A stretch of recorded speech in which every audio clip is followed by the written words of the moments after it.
bar ka mid ah dadka waxay da'du u tahay tiro la tirinayo oo kaliya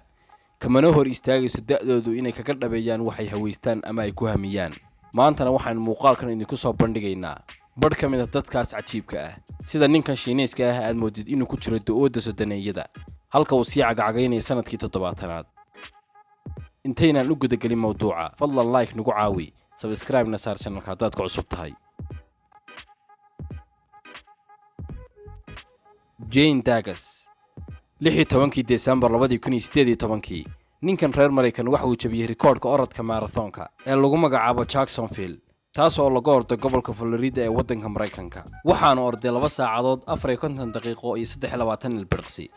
isagoon dabcan jabin marathonka ku dheer caalamka oo gaadhay 6 saacadood iyo 46 daqiiqo haddana ma ogtahay ninkan orday 3 saacadood ku dhawaad inuu yahay 70 jir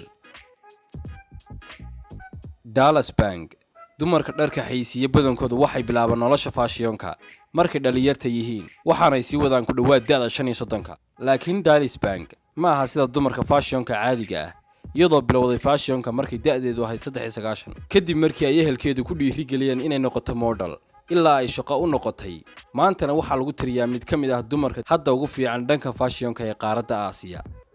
arrinta la yaabka leh waxay tahay inaanay wax nidaam cunto raacin si ay u ilaaliso jirkeeda taas oo ka duwan sida dumarka kale ee modelada ah halka aanay haba yaraatee miisaankeedu kordhin Xingming Yang macalinka jidhiska ee Xingming waxa uu ku nool yahay jasiiradda Hainan ee koonfurta Shiinaha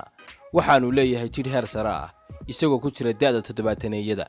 waxa uu bilaabay Yang tababarka jidhiska sanadkii 1984 oo ahayd sanad kadib markii Shiineysku martigeliyeen tartanka jidhiska caalamka ilaa waqtigaasna waxa uu juhdi iyo dadaal galiyay si uu u yeelan lahaa jidhkan cajiibka ah haddaad xagga dambe ka istaagtid adigoon eegayn wajigiisa waxa uu kuula ekaanayaa wiil 30 jir ah mana moodaysid waa yeel 70 jir ah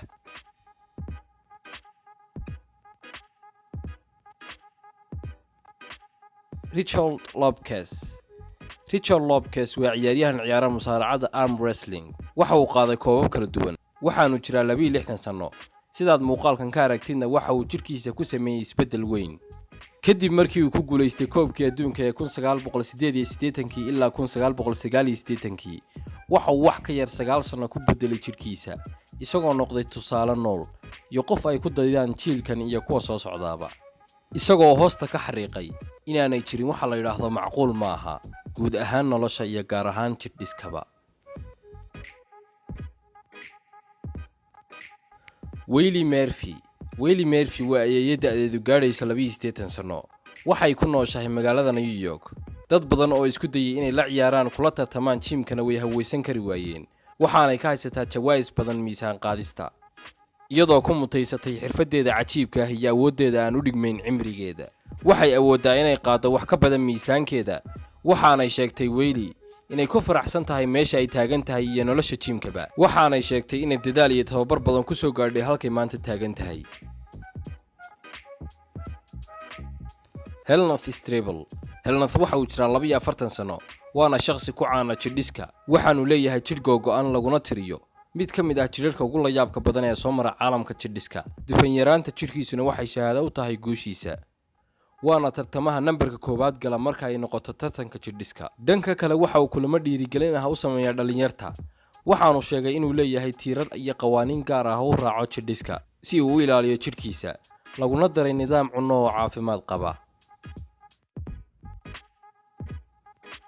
Leo Allen ku tababarashada meelaha qabowga daran waxay ka yeelaysaa inaad ka yeelaatid inta aad jirto 10 sano